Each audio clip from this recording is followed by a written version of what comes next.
ഈ ഷാരോണിൻ്റെ സഹോദരൻ കൂടിയായിട്ടുള്ള അടുത്ത ബന്ധു കൂടിയായിട്ടുള്ള സജിൻ കൂടി നമുക്കൊപ്പം ചേരുന്നുണ്ട്. ഇതുമായി ബന്ധപ്പെട്ട പല കാര്യങ്ങളും നേരത്തെ റിജിൻ പറഞ്ഞത്. സജിൻ എത്രാമത്തെ സാക്ഷിയാണ് ഈ കേസിൽ? മൂന്നാമത്തെ സാക്ഷിയാണ്. നമുക്ക് നിൽക്കുന്ന റിജിൻ രണ്ടാമത്തെ സാക്ഷിയാണെങ്കിൽ സജിൻ മൂന്നാമത്തെ സാക്ഷിയാണ്. ഈ കേസുമായി ബന്ധപ്പെട്ട് ഷാരോൺ പങ്കുവെച്ച് എന്ത് വിവരമാണ് കോടതിയിൽ വ്യക്തമാക്കിയത് സജിൻ? ഇന്ന് ഈ കഷായം കൊടുത്തു എന്നുള്ള സംഭവത്തിൻ്റെ ഒരു ചേട്ടൻ ഞങ്ങളോട് പറഞ്ഞത് ഇത് ഫ്രൂട്ടി കുടിച്ചെന്നാണല്ലോ. സോ നമ്മളതിൽ സാറ്റിസ്ഫാക്ഷൻ അല്ലായിരുന്നു. അപ്പോൾ അന്ന് ഞാൻ ഡോക്ടറിങ്ങനെ പറഞ്ഞു ഉള്ളിൽ എന്തോ മാരകമായിട്ട് പോയിട്ടുണ്ട്, സോ അന്വേഷിക്കണമെന്ന് പറഞ്ഞിരുന്നു. അപ്പോൾ അന്ന് ഞാൻ രജിനെയാണ് ആദ്യം കോൺടാക്ട് ചെയ്തത്. അപ്പോൾ രജിനാണ് പറഞ്ഞത് ഇങ്ങനെ പോയപ്പോൾ സംഭവം നടന്ന കാര്യങ്ങളെല്ലാം എന്നോട് പറഞ്ഞു. അപ്പോൾ ഞാൻ ഉടനെ ഗ്രീഷ്മേനെ വിളിച്ചു.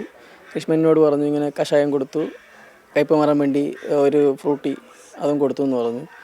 സോ ഞാൻ ചോദിച്ചു അതിൻ്റെ ഫോട്ടോ എന്തെങ്കിലും അയച്ചു തരാൻ പറഞ്ഞു. ഇപ്പോൾ അയച്ചു തന്നത് ഒരു ഗൂഗിളിൽ നിന്ന് എടുത്ത ഒരു സ്ക്രീൻഷോട്ടാണ്. അന്ന് ആ സമയത്തൊക്കെ നമ്മൾ പുറത്തോട്ടിട്ടുണ്ടായിരുന്നു ആ ഫോട്ടോയും എന്നിട്ട് കയ്പ് മാറാൻ വേണ്ടി കൊടുത്ത മാസ എന്ന് പറഞ്ഞൊരു ജ്യൂസിൻ്റെ ഒരു ഫോട്ടോ അതും അയച്ചു തന്നു.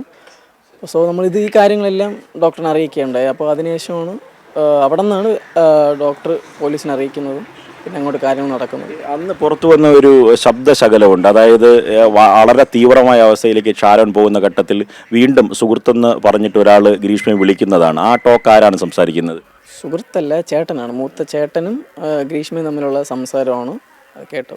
ആ സമയത്ത് ഗ്രീഷ്മ പറയുന്നുണ്ട് ഞാൻ അങ്ങനെ ചെയ്യുമോ, ഞാൻ അങ്ങനെ വിഷം കൊടുക്കുമോ എന്നൊക്കെ ചോദിക്കുന്നുണ്ട്. അതിനിടയ്ക്ക് നിങ്ങൾക്ക് പൂർണ്ണമായി സംശയം തുടങ്ങിയിരുന്നല്ലേ?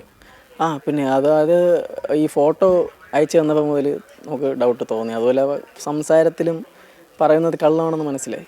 ഒരിക്കലും പ്രതീക്ഷയില്ല ഇങ്ങനെയൊക്കെ സംഭവിക്കുമെന്ന്. ആ സമയത്ത് പിന്നീടാണ് ഹോസ്പിറ്റലിൽ നിൽക്കുന്ന സമയം മുതലാണ് എനിക്കും സംശയം തോന്നി തുടങ്ങിയത്.